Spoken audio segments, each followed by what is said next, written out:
Hey, I'm Ryan Hemsworth. I'm with Hot. No.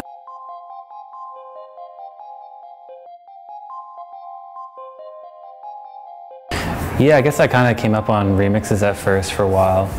It was just like an easy way to kind of construct music without like collaborating with people, because I kind of came up in a small city and didn't know a lot of singers or rappers there, so it's an easy way to kind of build up my production. And then more and more through kind of high school, I was reaching out to some people in the Bay and like New York, and kind of from there just working a lot online until I could kind of start traveling and working in person.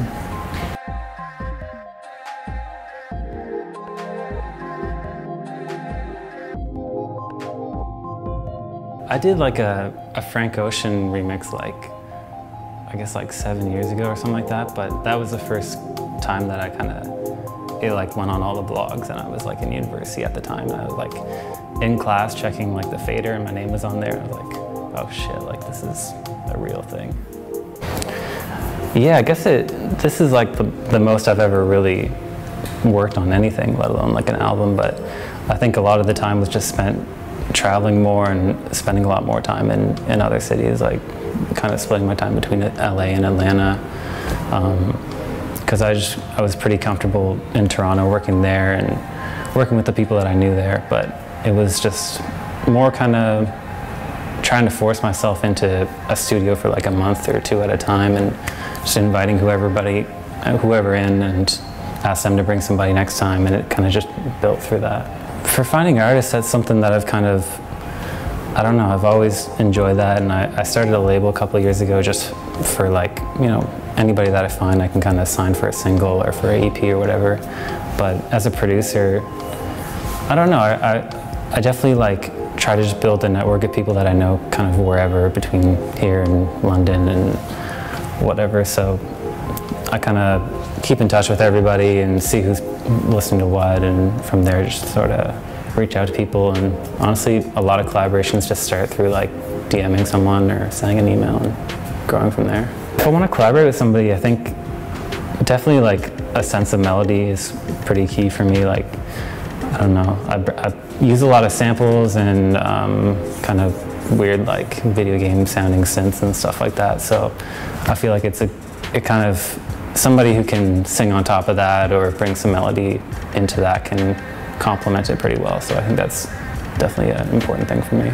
I think sampling for me, it's like, it's a reference. It's something that you can kind of take a piece of something from your past and something that other people kind of understand, and even if it's like a video game sample, like I said, or like from a soundtrack or something, you can kind of take a piece of that and people might recognize it, but then you can kind of morph it into something new and different. So you sort of get it, but it's also a surprise at the same time. Yeah, it's been a project that kind of started as sort of an EP idea and became like a mixtape. Like, it's just sort of morphed more and more through spending more time with, you know, the artists that I was recording with, and realizing like these are real songs that I could really like put a lot of, you know, time and money and effort into. So it just became an album slowly, and label E1's gonna put it out, and you know, it's kind of my first project where we're also just gonna focus a lot on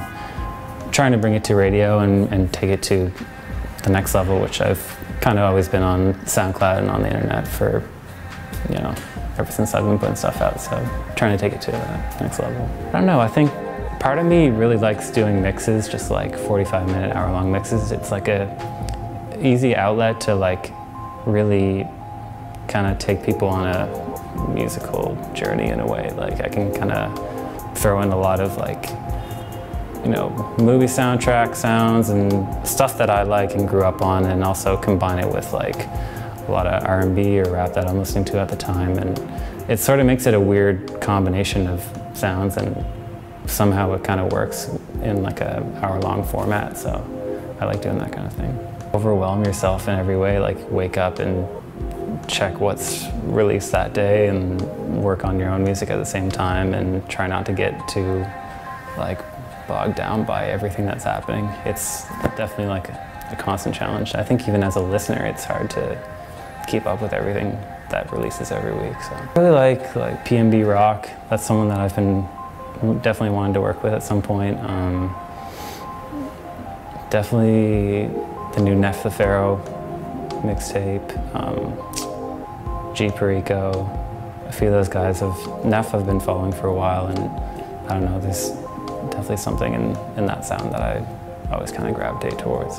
Like I kind of take inspiration from everything that I've enjoyed in the past, whether it's just like, you know, I started out playing guitar and being in bands and then recording myself and playing with those recordings and turning that into like production and beats and different shit. So I don't know, I guess I kind of take it a bit from that side of things, but also I watch a lot of movies, I listen to a lot of soundtracks, so I think that kind of dictates like sort of the melodies and the textures and soundscape that I come from.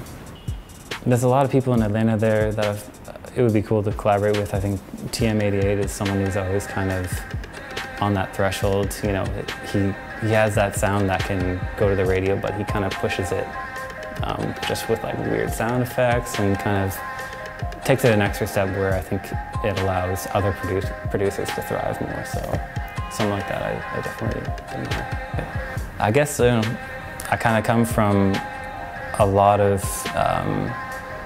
different musical influence and stuff like that. So hopefully, you know, people can just kind of jump into the music and enjoy it. And that's really, yeah, that's all I hope.